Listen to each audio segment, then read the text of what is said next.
The last chime of midnight, ringing out from the great marble clock in the hall of Amberley House, was swallowed by a scream. It was not a cry of celebratory delight for the new year of 1936, but a sound of pure, unadulterated terror. It sliced through the hum of conversation, the clink of champagne glasses, and the soft strains of the string quartet, freezing the glittering assembly of London's haute monde where they stood. Moments before, the atmosphere had been one of exquisite, candlelit opulence. Lord Alistair Amberley's annual New Year's ball was the pinnacle of the winter season, a famously exclusive affair where the old aristocracy met the new money of industry and the fading glamour of the stage, all united under the soft, dancing glow of 1,000 wax tapers.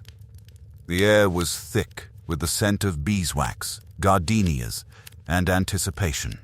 The scream emanated from the library, a sanctuary of leather-bound silence off the main ballroom.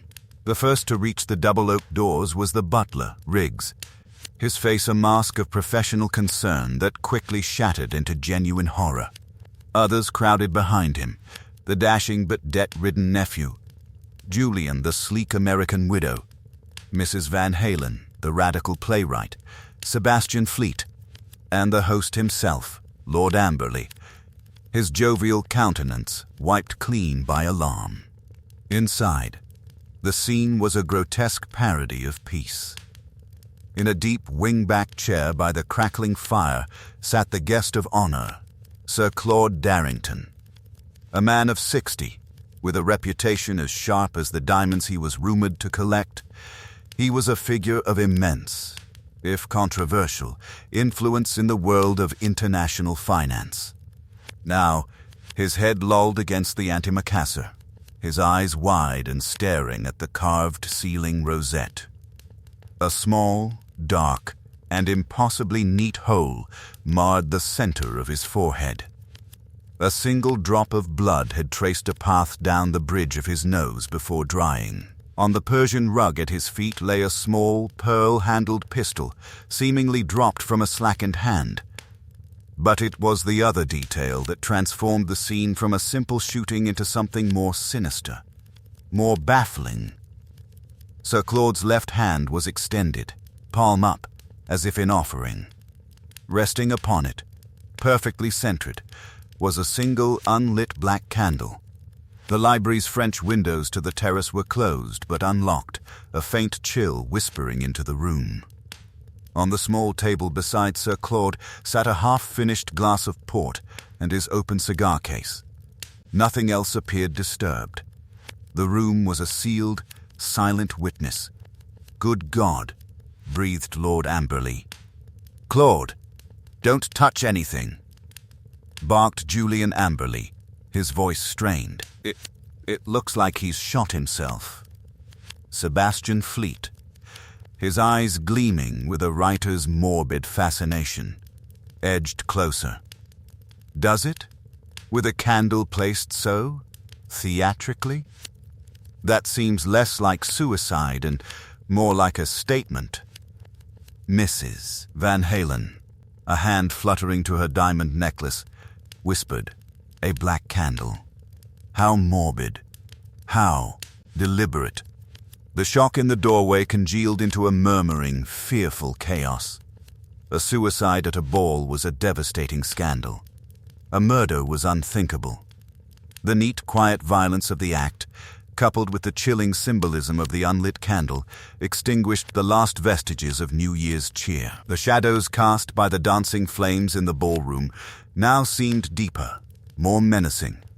And in that quiet library, a mystery had been laid with the precision of a deadly poem. The order of the night was shattered, and in its place, waiting to be read, was a riddle written in candle wax and blood. The great house, moments ago a beacon of light and laughter, became a gilded cage. Lord Amberley, with a grim authority that belied his earlier festive manner, had the library doors closed and stationed a footman before them. The guests, some 200 souls, were shepherded, a bewildered and murmuring flock, back into the vast ballroom. The glittering gowns and tailored evening wear now seemed like costumes in a play that had taken a dreadfully wrong turn. Superintendent Arthur Briggs of the local constabulary arrived with a retinue of uniformed officers and a police surgeon, his broad face set in lines of weary resolve. He took one look at the scene, at the titled names on the guest list, and his heart sank. This was a political and social minefield. After a hushed consultation with Lord Amberley, it was agreed, while the bulk of the guests would be interviewed and released, a process that would take hours, a select group would be required to remain at Amberley House. These were the individuals known to have had, for various reasons, recent and significant contact with the deceased. Thus, the closed circle was drawn. They were assembled in the winter drawing room, a long, elegant chamber adorned with frosty blue silks and landscapes of snow-dusted parks. The fire here was less cheerful, more functional. The suspects, for such they now were, despite the superintendent's careful use of the term witnesses, sat in isolated pools of lamplight, their reflections ghostly in the dark windows. Superintendent Briggs surveyed them, notebook in hand. His gaze moved from one to the next, assessing. Lord Alistair Amberley, the host, a genial, ruddy-faced man in his late 50s, known for his patronage of the arts and his shaky financial standing.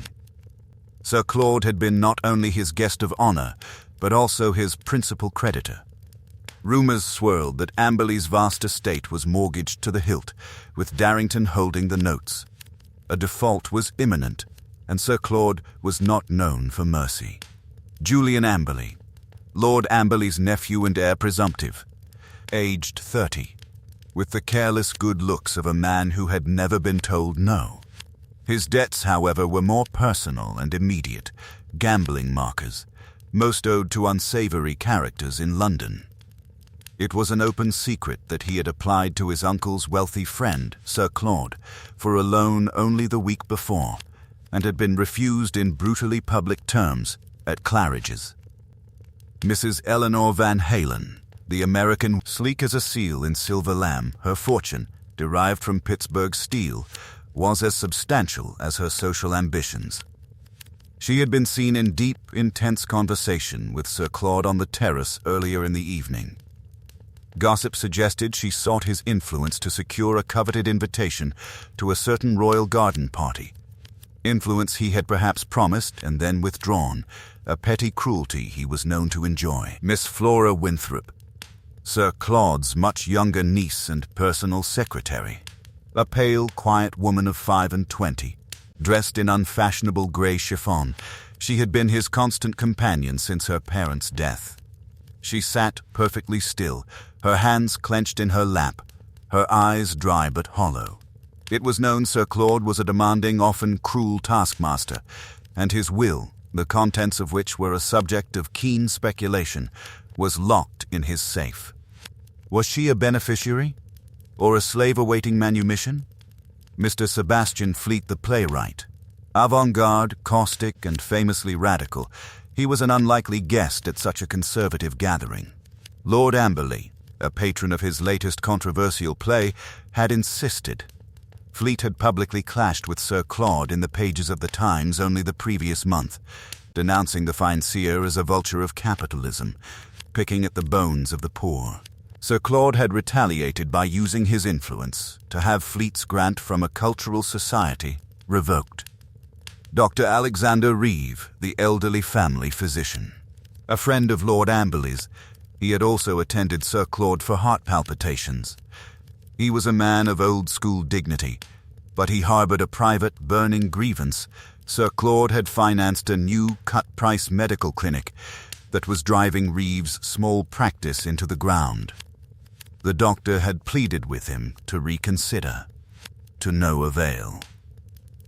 And lastly, the staff, Riggs, the butler, a pillar of stoic discretion, and Martha Hill, the head housemaid. Hill had been in and out of the library that evening, tending the fire and refreshing glasses. Riggs had been everywhere and nowhere. the silent conductor of the evening symphony. Each, as Superintendent Briggs well knew, had motive. Each had opportunity in the chaotic moments around midnight, and each now sat wrapped in their own thoughts, their secrets shimmering beneath the surface of their carefully composed faces. The ballroom's music had died. In its place was a deeper, more ominous silence, broken only by the ticking of the ormolu clock on the mantel and the low crackle of the fire. The stage was set. The players were assembled. All that was missing was the director, who could make sense of the tragic, bewildering scene. The local police surgeon had made his preliminary examination, and the photographs had been taken with clumsy, flashing bulbs that made the suspects in the winter drawing room flinch. Superintendent Briggs, his brow deeply furrowed, felt the case beginning to slip through his large, practical hands. The physical facts were simple, yet they led nowhere. The pistol was a .25 caliber Beretta, a lady's weapon, but unregistered. No fingerprints upon it save a smudged, useless print on the barrel. The French windows yielded nothing. The terrace flagstones were dry, the few potted plants undisturbed. The black candle was of common beeswax, available in any chandler's shop in London. Sir Claude had been shot at close range, the angle suggesting the killer had stood directly before his chair. There were no signs of a struggle. He had, it seemed, calmly allowed his murderer to approach and fire. "It's the candle that does it, sir," confided a young constable to Briggs. "Morbid, that is. Points to a lunatic, or a very cool and calculating mind wishing to appear as a lunatic," rumbled Briggs. He disliked symbolism. It clouded hard facts. He was on the verge of leaning heavily on the most obvious suspect, Julian Amberley, with his debts and his public quarrel, when Lord Amberley, looking 10 years older, approached him. "Superintendent," he said, his voice low, "this is an intolerable situation. The scandal, the press, and poor Claude. We must have clarity, and quickly. I have taken the liberty of sending for an expert, a man of singular discretion and brilliance. I hope you do not object." Briggs's heart sank further. A private detective, some bulldog from a cheap agency, all false whiskers and flashbulbs. "My lord, with respect, this is a police matter. I assure you, he is unlike any detective you have encountered. He has assisted the Belgian government, and indeed Scotland Yard itself on occasion. I have asked him as a personal favor. His name is Hercule Poirot." The name meant nothing to Briggs. He was about to protest when the drawing-room doors opened and Briggs announced, in a tone of profound uncertainty, "A Monsieur Poirot, my lord." All eyes turned. The man who entered was, in Superintendent Briggs's first impression, a comic figure. He was short, scarcely over 5 feet, and his egg-shaped head seemed too large for his body. His face was adorned with the most magnificent, the most immaculately waxed moustaches Briggs had ever seen. They were not merely facial hair. They were a statement, a work of art. He was dressed in a faultlessly tailored black overcoat and carried a silver-topped walking stick, not for support, but for effect. His patent leather shoes gleamed like mirrors. Every part of him was neat, symmetrical, and precise to an almost disturbing degree. But it was the eyes that arrested the superintendent's dismissive thought. They were light green, shrewd, and intensely observant. They swept the room in a single, comprehensive glance, missing nothing. The tension in Julian Amberley's crossed legs, the too perfect stillness of Flora Winthrop, the watchful calculation in Mrs. Van Halen's gaze, the defiant slouch of Sebastian Fleet. They took in the arrangement of the furniture, the position of the ashtrays, the condition of the rug. Lord Amberley, Poirot said, his voice lightly accented, melodious and precise. He gave a small, formal bow. You summon me, and I come. The good Inspector Japp of Scotland Yard has spoken of your kindness. I am at your service. His glance flickered to Briggs. And you are the officer in charge, monsieur? My compliments on securing the scene. Order. It is the first principle. Briggs, wrong-footed, mumbled an introduction. Poirot removed his overcoat with a fastidiousness that suggested he was performing a sacred rite, revealing a dark grey three-piece suit of exquisite cut. He placed his stick and gloves on a side table with geometric precision. Now, he said, rubbing his hands together softly, the facts, if you please, but first I must see the theatre of the crime. The library. You will accompany me, Superintendent? And you, Lord Amberley. The others, his green eyes swept the room again, will remain, if you please. It is best that the little grey cells begin their work in the proper atmosphere. In the library, now harshly lit by police lanterns, the body of Sir Claude had been removed, but the chalk outline and the dark stain on the rug remained. The chair, the table with the glass and cigar case, the pistol's chalked position, all were as they had been. The black candle had been taken for evidence. Poirot became utterly still. He did not rush about looking for clues. He stood just inside the doorway, his head tilted, his eyes moving slowly, methodically, from object to object, as if mentally photographing the scene in minute detail. He spent a full minute studying the chair's position in relation to the fire, the windows, the door. He approached the table and examined the glass of port without touching it, noting the level of the liquid, the lipstick stain on one side. His eyebrows raised a fraction. The lady, she drinks the port with him, perhaps, or she attempts to console him, he murmured. He moved to the French windows, tested the handle, peered at the lock. He then knelt, with a slight grimace for his trousers, and examined the rug around the chair with the intensity of a botanist studying a rare flower. He pointed one gloved finger. You see here, Superintendent, the indentation of the feet of the chair in the pile of the rug. And here, a few inches to the left, another, fainter depression. Someone stood here, very close to Sir Claude, facing him. The pile is only now beginning to rise again. Briggs, impressed despite himself, nodded. The murderer, perhaps, or a confidante, immediately before the murderer. Poirot rose and his gaze fell upon the empty space on the small table where the black candle had rested. And this object, the candle, it was placed upon his hand? Not beside him? Not on the table? Yes. Balanced on his open palm. Extraordinaire. Poirot's eyes shone. It is a gesture. A message. But for whom? For the discoverer? For the police? Or, he paused, his voice dropping, for me? He turned to Lord Amberley. Tell me, milord, this ball it is by candlelight only, n'est-ce pas? No electric light? A tradition of the house Monsieur Poirot. Only beeswax candles. It is part of the charm. And the black candle? Does it form part of your decoration? Certainly not. It is ghastly. Funéreal. So it is an importation. A deliberate foreign element introduced into the order of your evening.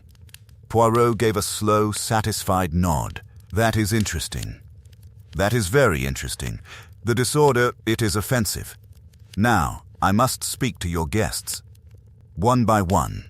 The mind, it leaves its impressions upon the air of a room, upon the words it chooses. The physical clue, it can lie, but the psychological clue, very rarely.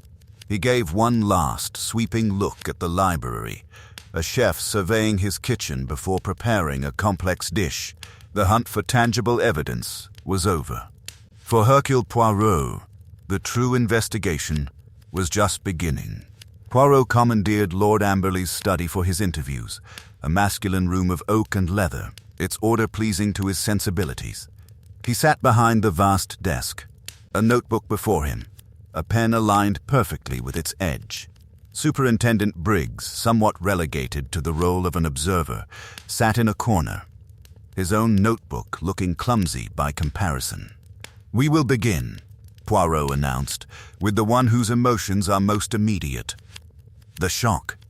It is fresh. Send in Miss Flora Winthrop."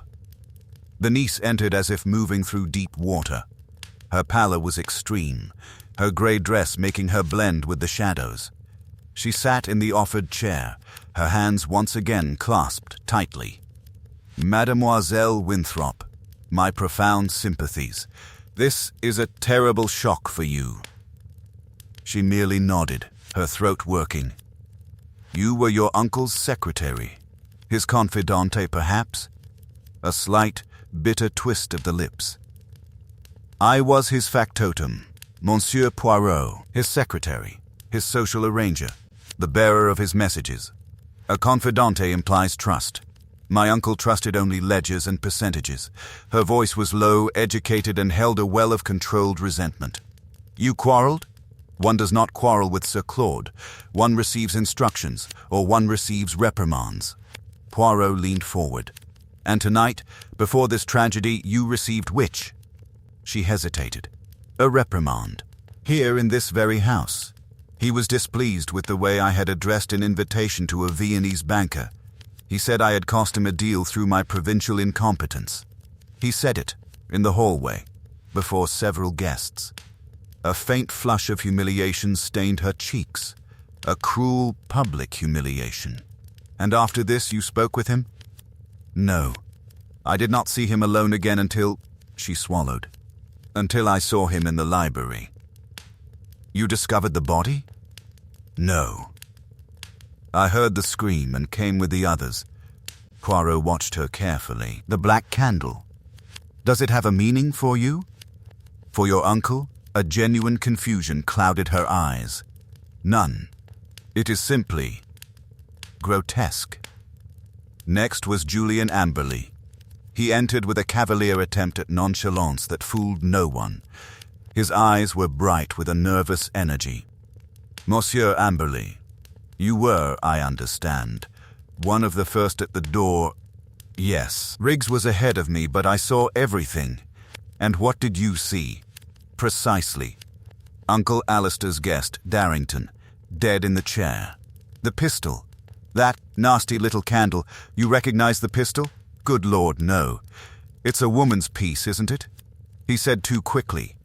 "You have an eye for firearms? I've been to a shooting range once or twice. Look, is this relevant?" "The man was a usurer. He bled people dry. My uncle is nearly bankrupt because of him. He refused me a loan last week, called me a parasite in the middle of Claridge's. The world is well rid of him." The words were brave, but his hands trembled slightly as he lit a cigarette.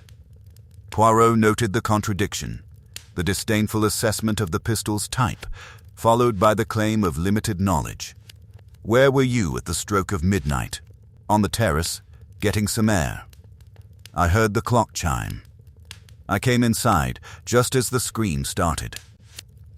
"Alone?" "Unfortunately, yes. Mrs. Eleanor Van Halen was a study in controlled drama. She swept in, a vision of composed distress. Monsieur Poirot, this is too dreadful. Poor Sir Claude. And to be trapped here, treated like a suspect." She arranged herself in the chair as if for a portrait. "You were a friend of the deceased?" "An acquaintance. A recent one. I sought his advice on a financial matter. Tonight, he gave me his final answer on the terrace. It was negative." Her smile was brittle. "He enjoyed the power of refusal, I think. The matter concerned social introduction, perhaps? Not finance?" The smile vanished. "You are well informed." "Yes. He promised to use his influence, then withdrew it. A cat playing with a mouse. I was angry, I admit it, but I did not kill him. I am a woman of business, monsieur. I find other avenues. And the glass of port in the library? It bears the imprint of lipstick, a shade not unlike your own." She arched a perfectly shaped brow. "Is it?" Many women wear crimson. I did not share a drink with him. Our conversation on the terrace was quite final. Sebastian Fleet slouched in with an air of detached amusement. The great detective. Will you unmask the wicked capitalist's killer? Or is the killer perhaps a hero of the proletariat? I unmask the truth, monsieur. Whatever its political color. You disliked Sir Claude. I despised everything he stood for. He was a symptom of a diseased system. My play The Foundry exposes such men. He tried to have it suppressed. He succeeded in having my funding revoked. He was a petty, vindictive man. Petty enough to kill? I deal in words. Monsieur Poirot, not bullets. Though the symbolism of the black candle is intriguing. The extinguishing of a dark light, a final snuffing out, very theatrical. You appreciate the theater of it? As an artist, I must. As a man, I find it morbid. I was in the ballroom, arguing the merits of Brecht with a terrified debutante when the shot was fired. A most unsatisfactory alibi, I'm sure. Poirot continued with the others. Dr. Reeve was stiff with dignity and suppressed fury about his ruined practice. Riggs was a monument to impassive service, his movements and timings exact, placing himself in the servants' hall at the fatal moment.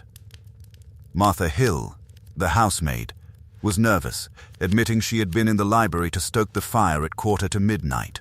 Sir Claude was alone, sir, writing in his little notebook. He seemed quite calm. The French window was closed tight. Each account was a tile in a mosaic. But to Poirot, the picture they formed was wrong. The edges did not meet. The colors clashed. Someone was lying not just with words, but with the very rhythm of their story. He thanked the last witness and sat back, steepling his fingers. The little gray cells, they itched. There was a discordant note. He had heard it, clear as a bell. Now he must locate its source.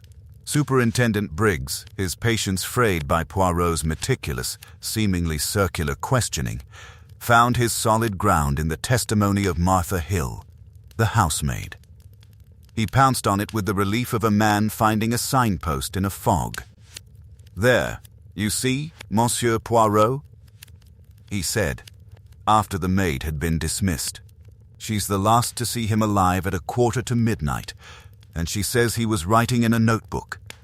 Well, that notebook isn't on the body or in the room. It's missing. Someone took it. And she said the French window was closed." Poirot, polishing a smudge from his desktop with a handkerchief, nodded. "Indeed. A notebook is absent. This is fact. It's more than a fact. It's a motive. Blackmail, perhaps. Sir Claude was known to keep private notes on people, their secrets, their weaknesses. He used information as currency." Briggs's voice grew more confident. "Now, who would be most desperate to get their hands on such a thing? Someone he'd recently humiliated. Someone with everything to lose." He summoned Julian Amberley back in. Under the superintendent's suddenly forceful glare, the young man's cavalier demeanor cracked. "The notebook, Mr. Amberley," Briggs snapped. "The one Sir Claude was writing in. Where is it?" "Notebook? I don't know what you're talking about. I think you do. I think you went to the library after the housemaid left. You argued with him. You demanded he tear up your loan defaults. Or perhaps you tried to seize the notebook with his damaging notes on your gambling debts. He refused. There was a struggle. You had that little pistol, a lady's gun, easy to conceal. You shot him. In a panic, you snatched up the notebook, but the candle flummoxes you. You see it on the mantel, part of the decorations.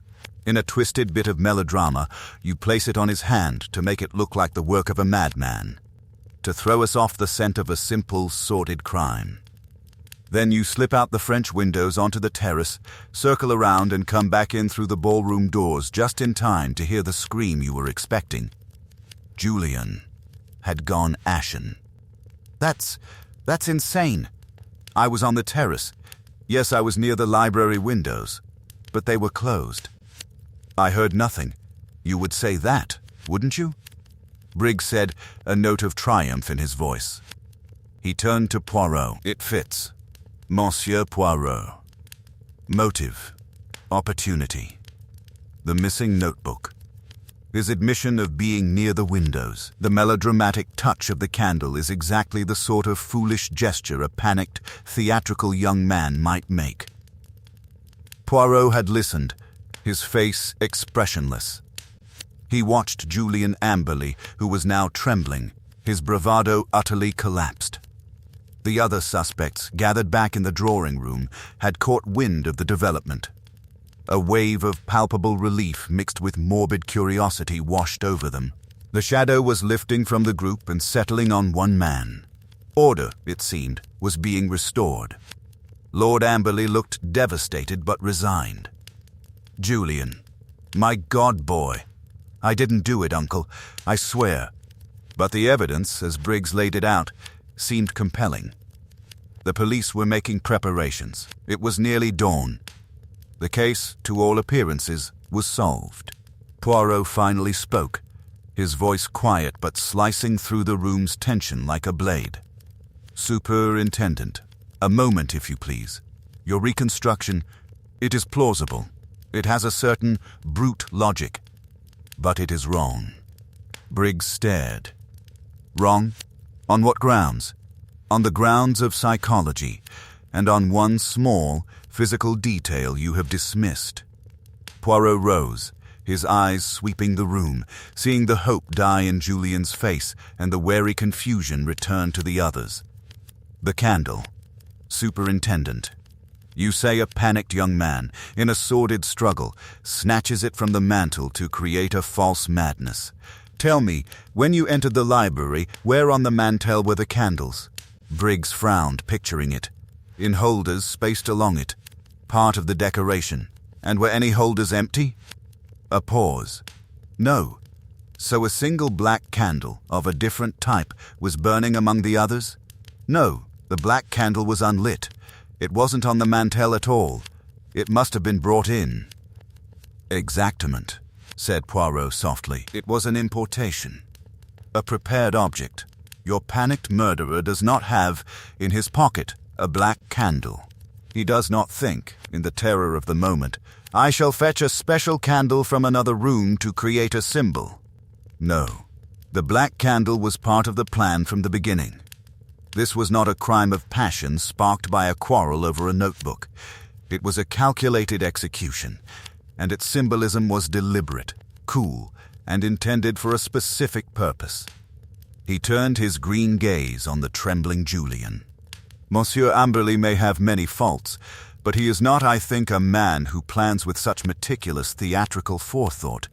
The murderer is still in this room, and he or she is at this moment feeling quite secure. That is a mistake.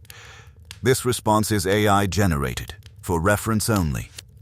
Next section with 700 words, section 6 of 10. The psychological game. The atmosphere in the winter drawing room curdled. Superintendent Briggs, stung by Poirot's logical dismantling of his theory, flushed a deep red. Julian Amberley sank into a chair, gasping with relief that was quickly tempered by the renewed suspicion that fell upon everyone like a pall. A prepared candle? Briggs muttered. Then it's even more the work of a lunatic. Or a mind that wishes to appear as a lunatic, Poirot corrected gently. Or, more interestingly, a mind that communicates in symbols. We must ask, what does the black candle signify? Not merely death or mourning. In a room lit entirely by candles, it is the one candle that is unlit. It is a negation, a void. He began to pace slowly, his hands clasped behind his back, his steps precise on the Aubusson rug. He was no longer addressing Briggs, but the room, the circle of suspects. It was a performance, a deliberate application of psychological pressure. Consider the setting, he mused aloud. A New Year's ball. A celebration of new beginnings, of light returning.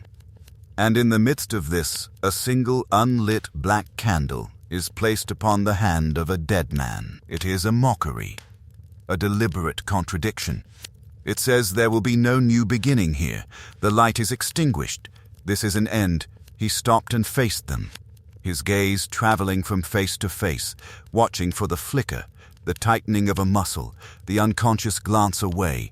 This was a message. But for whom? For the police? None. The police, with respect to my colleague, are not symbolists. For the general public? The message would be muddled, merely macabre. No. He paused dramatically. It was a message for me. A startled murmur rippled through the room. For you? Lord Amberley asked, bewildered. But of course. The killer, he or she, knows Lord Amberley has consulted Hercule Poirot in the past. They know I am in London. They calculate that in a crime so bizarre, so orderly in its disorder, I would be summoned. The black candle is a challenge, a deliberate flaw in the otherwise neat pattern of a murder made to look like a suicide or a simple crime of passion. It is the killer saying, "Decipher this if you can." It is arrogance, he saw it then. The faintest reaction. Not a flinch, but a stillness so absolute it was louder than a gasp. A pair of eyes that gleamed for an instant, not with fear, but with a kind of fierce, intellectual appreciation. It was there and gone, buried behind a mask of appropriate shock. Poirot did not acknowledge it. He continued his verbal chess game. Therefore, we must re-examine alibis not for where people were at midnight, but for where they could have procured a common black candle. It is not an object one carries to a ball. It had to be brought in, perhaps concealed, earlier in the evening. It suggests premeditation spanning days, not minutes. He turned to Mrs. Van Halen. "Madame, your large silver lamb evening bag. It is a striking piece. Is it capacious?" She clutched it instinctively. It holds a compact, a lipstick, a few personal items. Not a candle, Monsieur Poirot. A candle is not so large, but we shall let it pass. He moved to Sebastian Fleet. "Monsieur Fleet, your overcoat, which you checked upon arrival, did it have deep pockets? For a playwright's manuscript, perhaps?" Fleet smirked. "It contains only the tools of my trade, ideas, and contempt for the bourgeoisie. No candles." Poirot nodded, unfazed. He was sowing seeds of unease, watching to see which one took root in guilty soil. He saved his most delicate probe for last, addressing the room, but his words were needles aimed at a specific cushion. The greatest clue, however, is not the candle itself, but its placement. Balanced on the palm. It is a gesture of offering, of presentation, or, he paused, his voice dropping to a conspiratorial whisper, is it the final contemptuous delivery of an object? The killer completes his design, and then presents it to the corpse. This is your symbol. This is your epitaph. It is an act of profound personal spite. He saw a hand, a steady, capable hand, twist slightly in a lap. A jaw tightened almost imperceptibly. Poirot ceased his pacing. He had applied the pressure. The fractures in the calm fades were now minute, hairline, invisible to all but him.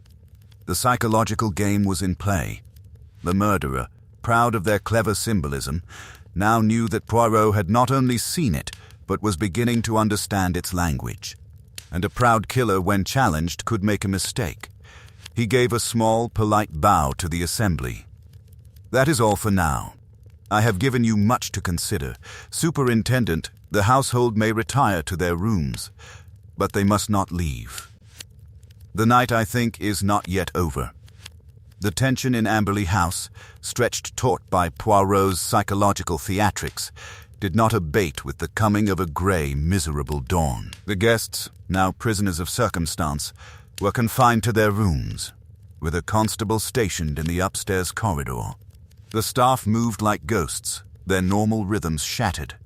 Poirot had retired to the study, where he sat in perfect stillness, his eyes half closed, methodically arranging and rearranging the facts in his mind. The missing notebook, the lipstick on the port glass, the unlit black candle, the faint depression on the rug. They were like mismatched pieces from different puzzles. He needed the connecting thread.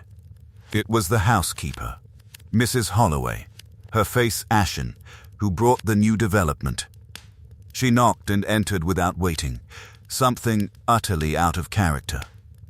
"Monsieur Poirot, sir. It's Miss Winthrop. She's taken ill. Very ill. She's asking for you." Poirot was on his feet in an instant. "Where?" "In her bedroom, sir. Dr. Reeve is with her. But he said to fetch you." Poirot and a bewildered Superintendent Briggs, who had been dozing in an armchair, followed the housekeeper upstairs at a pace just short of a run. Flora Winthrop's room was a modest guest chamber. She lay on the bed, her face a dreadful grey, her breathing shallow and rapid. Dr. Reeve, his bag open beside him, was holding her wrist, his expression grim. "What has happened?" Poirot demanded. "Some sort of toxic agent," Reeve said, his voice low and urgent. "Symptoms suggest a powerful sedative or narcotic, taken in the last hour. She's in a bad way. She was barely conscious enough to insist we send for you." Poirot approached the bed. "Mademoiselle Winthrop. Can you hear me?" Her eyelids fluttered. A thin, desperate whisper escaped her lips. Poirot had to lean close, his ear nearly touching her mouth. "The notebook, I found it." "You found Sir Claude's notebook?" Poirot asked softly. A weak, almost imperceptible nod. "In my work basket. After the interviews. Didn't put it there. Knew it was a trap." "A trap? For you?" Another feeble nod. Her hand twitched on the coverlet. "Read. Last entry. F.W. The timid mouse has teeth. To be resolved tonight. He was going to disinherit me. Tonight. He told me, on the terrace. Before." Her voice faded, her eyes rolling back. "Quickly, man, what did she take?" Briggs barked at Dr. Reeve. "I don't know. She says she only had a glass of water from the carafe on her nightstand." Poirot's gaze snapped to the nightstand. A crystal carafe and a single glass, half full. He picked up the glass, sniffed it. Nothing. He examined the carafe. Then he lifted the lid of the matching china water jug. Inside, nestled at the bottom as if placed carefully, was a small, leather-bound notebook. "Do not touch that," Poirot commanded as Briggs reached for it. Using a handkerchief, Poirot extracted the book. It was dry, undamaged. He opened it carefully. The last entry, in Sir Claude's sharp, angular handwriting, read exactly as Flora had whispered. The previous pages contained terse, cruel notes on various individuals. J.A. Debts to Cortelli, Syndicate, Pressure Point. E.V.H., Social Climber, uses former husband's contacts for insider trading. S.F., Grant revocation successful. Watch for retaliation. A.R., Sentimentality over clinic. Weak. It was a catalogue of malice and leverage. He was going to cast her out without a penny, Briggs murmured. A powerful motive, after all. She finds the notebook in her possession, reads this, and in despair, tries to take her own life. Poirot was not listening. He was examining the carafe and the glass again, with minute care. He then moved to the bedroom door, examining the lock and the handle. "Was this door locked, Mrs. Holloway?" I believe so, sir. The guests were told to lock their doors for privacy, with all the police about. Poirot's eyes gleamed. And yet, someone entered, or the poison was already here. He turned to Dr. Reeve. "Doctor, you examined Sir Claude. Did he carry any medication? For his heart, perhaps?" Reeve looked startled. Why, yes.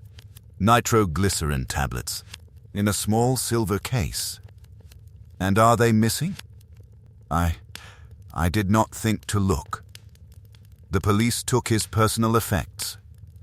Poirot turned to Briggs. Superintendent, we must have that case examined immediately. If tablets are missing, it suggests our poisoner did not come prepared with a strange drug, but used what was available. An improvisation. A reaction to new events. Briggs, grappling with the shift, nodded and sent a constable running. Poirot looked down at the pale, suffering woman on the bed. This is no suicide attempt, Superintendent. This is a second murder. Or rather, an attempted murder. Mademoiselle Winthrop found the notebook. The killer, who planted it there to frame her, realized she was clever enough to see the trap. She knew she would be accused. So, to seal her fate and her silence, the killer returned. They added a powerful sedative, perhaps Sir Claude's own heart medicine, crushed, to her water, hoping she would be found dead, a seeming suicide, with the damning notebook in her possession. Case closed. He clasped his hands tightly. The killer is ruthless and adapts quickly. But they have made a grave error. They have confirmed that the notebook is a red herring, and they have revealed a new, profound desperation. The noose, it tightens not around an innocent girl, but around the one who tries to pull it. He looked at the closed door. And they are still in this house. This response is AI-generated, for reference only.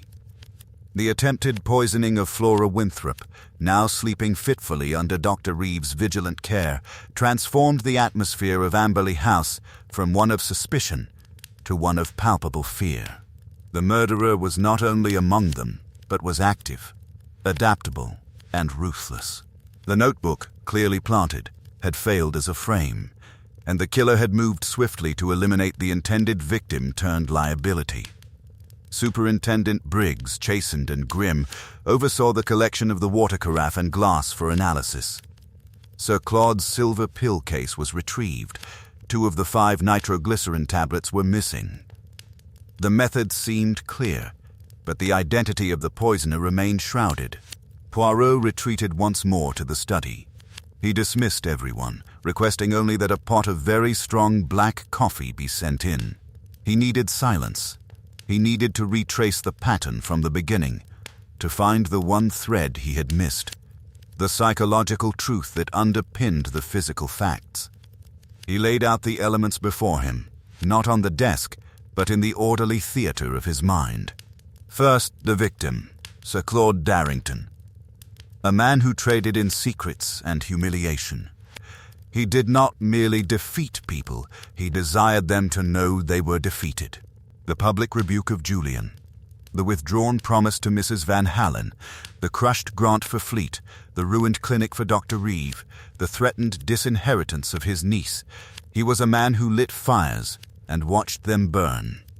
Second, the method, a single close-range shot. Neat. Quiet. The choice of a small-caliber pistol suggested a desire for concealment, not overwhelming force. It was a weapon of precision, even intimacy. Then, the black candle, an unlit foreign object placed upon the victim's hand, a prepared symbol.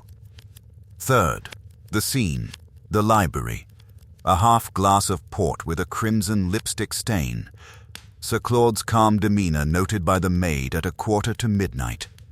The faint second depression on the rug indicating someone had stood very close to him, facing him. The French windows, unlocked but showing no signs of forced entry or exit.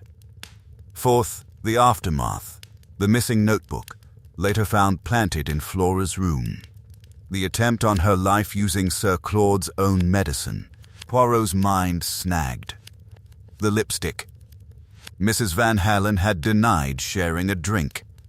Yet the stain was there. Was it hers? If not, whose? He thought of the other women. Flora Winthrop wore no lipstick. The housemaid? Unlikely. A guest from the ballroom? But the library was a private sanctum that night. He let it go for a moment, circling back to the central taunting symbol, the unlit black candle in a house ablaze with light. An unlit candle. An unlit candle placed on the hand. And then, like two electrical contacts meeting, it sparked.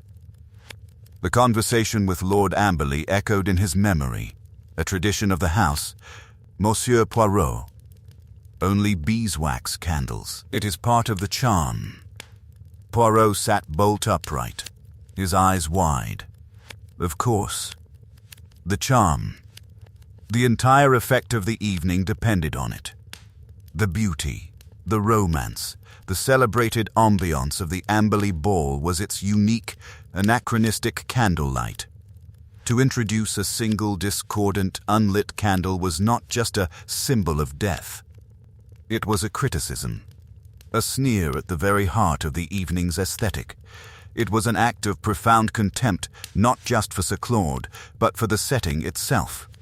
Who would feel such contempt? Not a desperate heir, not a socially ambitious widow, not a radical playwright. He would likely find the candlelit nostalgia bourgeois and absurd. But would he murder to comment on it? Not a ruined doctor, not a downtrodden niece, but someone else. Someone for whom the perfection of the evening, the flawless execution of a tradition, was a point of personal and professional pride. Someone for whom a single ugly unlit candle in the wrong place would be an abomination, a stain on their perfect record, and the placement on the hand. A presentation, as if saying, "Look at this flaw I have created. I have marred your perfect world." The psychological profile shifted, crystallizing with brilliant clarity. The killer was not motivated primarily by Sir Claude's insults or threats. Those were the justification, the convenient fuel. The core motive was an older, deeper, more personal grievance, one tied to the house, to its order, to its traditions. The murder was, in its warped way, a piece of performance art, a destructive critique delivered with cold, theatrical precision. Poirot thought of the impeccable timings, the knowledge of the house's routines, the ability to move a candle and a pistol unseen. He thought of the easy access to Sir Claude's person and to his medicine after the fact. He thought of the calm, observant presence that had noted every detail of the evening's choreography. He rose and walked to the window, looking out at the rain-smeared morning. He had it. The hidden clue was not an object left behind, but an understanding of the insult intended by the object. The why of the black candle revealed the who. Now he needed the final piece, the proof that would link this brilliant, bitter mind irrevocably to the act, and for that he knew. He must examine not what was present at the crime, but what should have been present, and was not. The little grey cells hummed with satisfaction. The pattern at last was complete. The summons, delivered by a solemn-faced Riggs, brought them all back to the winter drawing-room at noon. The storm of the night had passed, leaving a flat, washed-out light that did nothing to lift the gloom. They entered one by one, their faces etched with exhaustion, fear, and resentment. Lord Amberley looked broken. Julian sat beside him, a shadow of his former swagger. Mrs. Van Halen's composure was brittle, her eyes darting. Sebastian Fleet wore an expression of cynical curiosity. Dr. Reeve was professionally grave. Riggs stood impassively by the door. Martha Hill, the maid, twisted her apron in her hands. Only Flora Winthrop was absent, still under sedation, in her room. Superintendent Briggs stood by the fireplace, his bulk solid and official. But the center of the room was held by Hercule Poirot. He stood before the mantelpiece, impeccably dressed, his posture erect, his waxed moustaches points of perfect symmetry in the dull light. On a small table beside him lay two objects, covered by a linen napkin. "I must thank you," Poirot began, his voice clear and precise, "for your patience." A tragedy has occurred. An attempt at a further tragedy has been, by the grace of God, averted. Now, it is time for the truth." He paused, letting his gaze travel over each of them. "We began with a body, a pistol, and a black candle. We have since added a missing notebook and an attempted poisoning. The facts, they are like ingredients in a stew. Thrown together, they make a muddle. But when separated, examined, and understood in their proper order, they reveal the recipe for the crime. We have heard many motives: money, revenge, humiliation, fear of exposure. All are present, and all are strong. But the key to this mystery does not lie in which motive is strongest. It lies in understanding the mind of the person who chose to express their motive in this particular way." He took a small step forward. "Consider the scene.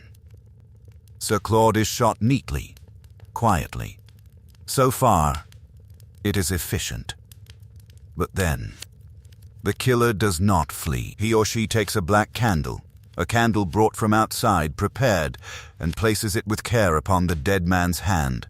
Why? Superintendent Briggs suggested panic, a melodramatic afterthought. I disagree. The candle was central. It was the point of the crime. Lord Amberley told me a tradition of this house, only candlelight. It is the defining feature of his famous ball. The ambiance, the charm, the order of the light is everything. To introduce a single, unlit, black candle is not just morbid. It is an act of aesthetic vandalism. It is a deliberate soiling of a perfect canvas. This killer was not just murdering a man. They were making a statement about the world that man inhabited, a world of glittering, fragile, old-world perfection that they despised. He saw a flicker of understanding in Fleet's eyes, but also a quick shake of the head. The playwright knew he was not the target of this description. "So," Poirot continued, "we search for one who knows this house intimately, one who understands its rhythms, who could move through it unseen, one who could approach Sir Claude in his sanctuary without raising alarm, one for whom the perfection of Amberley's world was not a delight, but a prison, or a reproach, and one who had not a hot, impulsive grievance against Sir Claude, but a cold, settled one." He turned, and with a flourish, removed the napkin from the table. Beneath it lay Sir Claude's silver pill-case and the small pearl-handled pistol.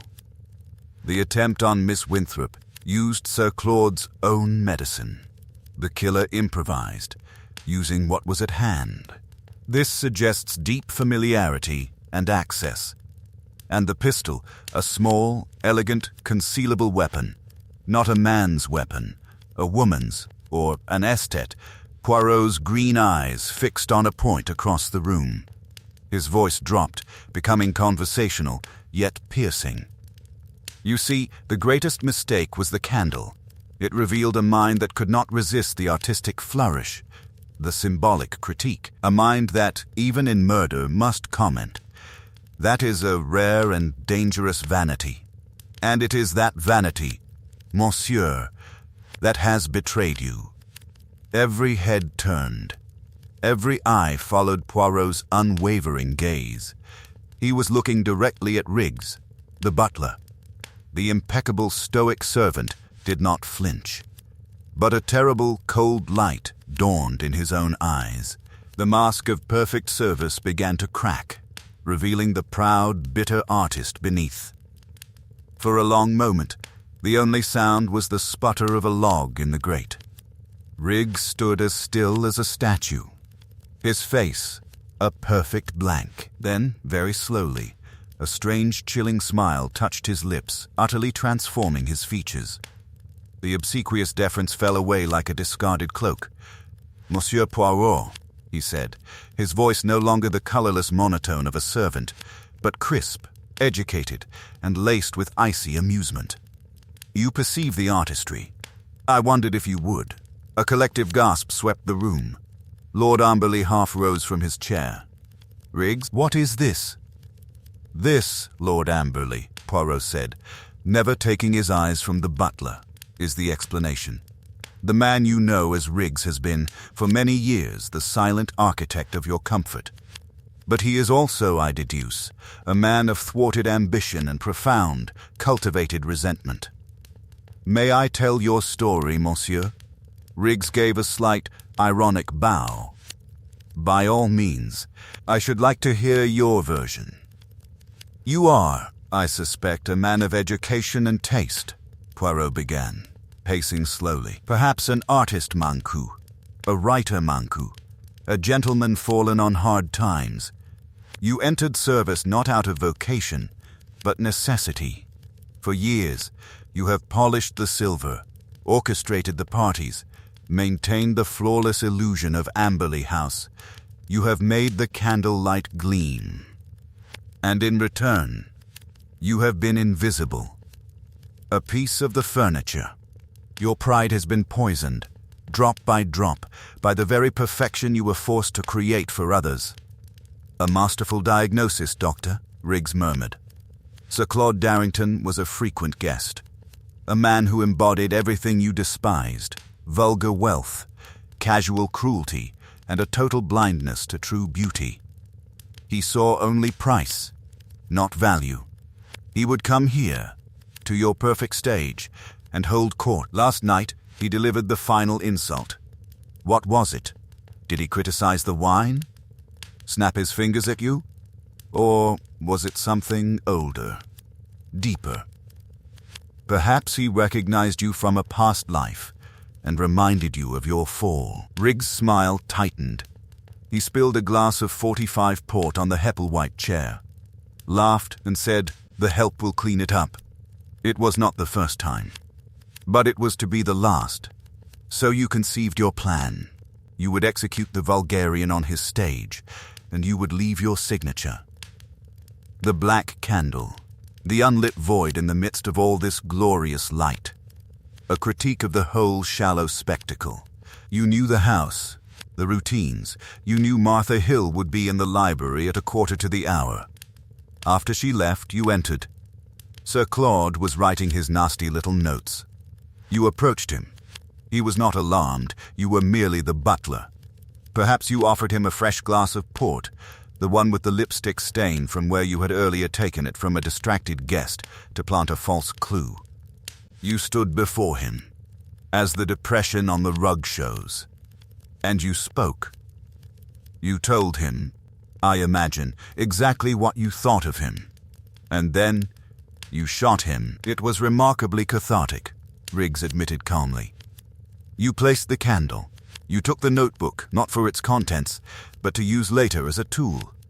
You left, locking the French window behind you to suggest an outside entry, and resumed your duties. When I arrived, you watched, appreciating the drama. But then, Flora Winthrop found the notebook you had planted. She was clever.